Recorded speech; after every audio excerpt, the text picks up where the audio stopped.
वाल्मिक कराडला बीडच्या जेलमध्ये dish TV देण्यात आली आहे. सगळी व्हीआयपी सुविधा भेटते. त्याच्या साथीदारांना पैसे, मोबाईल पुरवले जातात. जेलमधलं प्रशासन हे त्याच्या सांगण्यावरनं चालतं. 6 नंतर कैद्यांना बराकीच्या बाहेर सोडलं जातं. एवढंच काय तर रात्री उशिरा चिकनच्या पार्ट्या केल्या जातात. कैद्यांना कराड गँगकडून मारहाण केली जाते. दबाव टाकून जबाब बदलायला भाग पाडलं जातं. असा दावा करणारी कॉल रेकॉर्डिंग समोर आली आणि राज्यात सगळीकडे खळबळ उडाली. बीडच्या जेलमध्ये काय चालतंय अशा प्रकारचे प्रश्न समोर आले. संतोष देशमुख प्रकरणातील आरोपींची जेलमध्ये इतकी दहशत सुरू आहे का? सगळं प्रशासन मॅनेज झालंय का?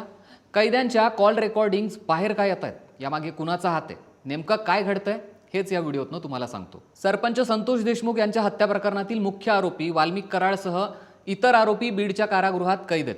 या कारागृहातील अनेक कारनामे, आरोपींना मिळणारी व्हीआयपी सुविधा, वाल्मिक कराडच्या गुंडांकडून इतर कैद्यांना होणारी मारहाण असे अनेक प्रकार आता समोर येत आहेत. 2 दिवसांपूर्वी अझर पठाण नावाच्या कैद्याने सुदर्शन आणि प्रतीक घुले यांनी आपल्याला जबर मारहाण केल्याचा ऑडिओ व्हायरल केला होता. या कैद्याने फोन करून बाहेरच्या संबंधित व्यक्तीला हा प्रकार सांगितला होता.